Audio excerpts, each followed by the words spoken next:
Stephen, let's take it back to the SEC championship game, because just when I think that I can't be any more amazed with Nick Saban in this program, this is what happens.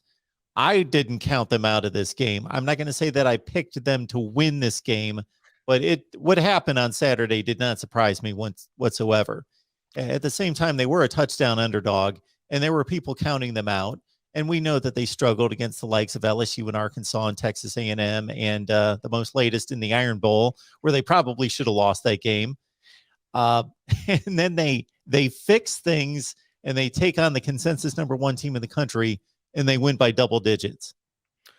Coach Saban is the mastermind of philosophy, Mark. That's all I can say. He's the mastermind of philosophy. I mean, the entire week of practice, he challenged the offensive line, because let's face it, we all knew coming in that in losing Landon Dickerson and losing Deontay Brown and Alex Leatherwood, it was going to be a work in progress on the offensive line. However, I don't think a lot of us expected the up and down, the inconsistency throughout the season, and that's what we saw.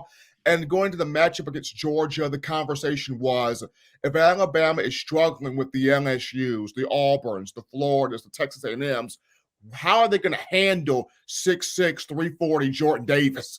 How they're going to handle Nakobe Dean? How they're going to handle Nolan Smith and Channing Tindall and Quay Walker and all of these guys that Kirby Smart is just breeding in Athens over there? So that was a concern coming in, but the entire week of practice, Nick Saban put it on this offensive line. He also put it on Doug Marrone, who's the coach of the offensive line. And these guys got together, got a plan in place, and then I don't know what Seth McLaughlin's parents have been working with him on, but ever since the young man from Beaufort, Georgia, the 3-star from the 2020 class, has been inserted into this offensive line, boy, has he galvanized his front with his play. Not the biggest guy at 6'4", 290, but boy, is he feisty, is he scrappy, does he get after it from that center position, because he was right there on Jordan Davis all game long. So you got to give Coach Saban credit for really challenging this offensive line, but you got to give the offensive line credit for wanting to take on that challenge, wanting to prove to the college football masses that they could keep Bryce Young off the ground. They could protect well. They could hold their own against Georgia's front. I said it throughout the entire week. If Alabama's offensive line could win some one-on-ones, I didn't think they would overwhelm Georgia, but if it could win some one-on-ones and give Bryce a shot, he could hit a lot of those deep plays to Jameson Williams and other guys in the receiver core. And that offensive line, boy, did it give Bryce Young some time. I knew you were going to go to the offensive line, and rightfully so, because they were the stars of that game, and it was astonishing to see them a week earlier struggle against, albeit a strong, stout Auburn front. There's no question they have a top 10 or 12 unit up front, but Georgia's just been off the charts, dominating up front, led, of course, by Jordan Davis. And to see that Alabama offensive line execute in 1 week was just phenomenal. And I got to think that Bryce Young wrapped up the Heisman Trophy with that performance.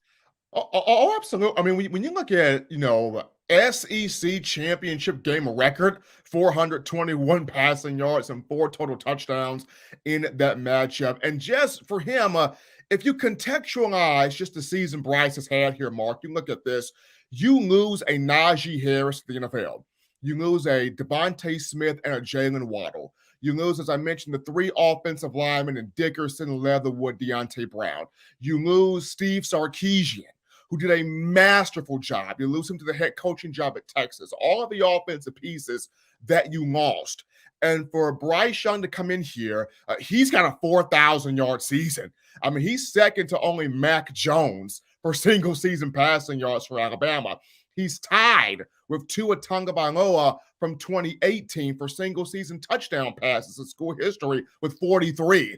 I mean, the guy is in the top 10 in almost every major statistical category in terms of quarterbacks, with the exception of completion percentage. I mean, Bryce Young has had an incredible year, and in my opinion, he's had to do more with less. When you look at Mac Jones and Tua, they had Steve Sarkisian, they had a Najee Harris, they had a Jerry Jeudy, a Devontae Smith, a Jalen Waddle, big play weapons, big play targets like that. I'm not saying that John Mechie is not on that level. He's good. He's really good.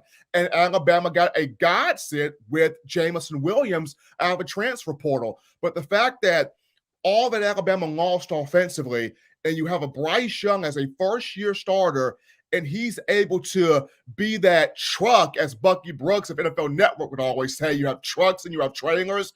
Bryce Young being that truck to, more times than not, pull this team out of some points of inconsistency and still have it win the SEC championship and still have it in the college football playoff. You got to give it up to that young man.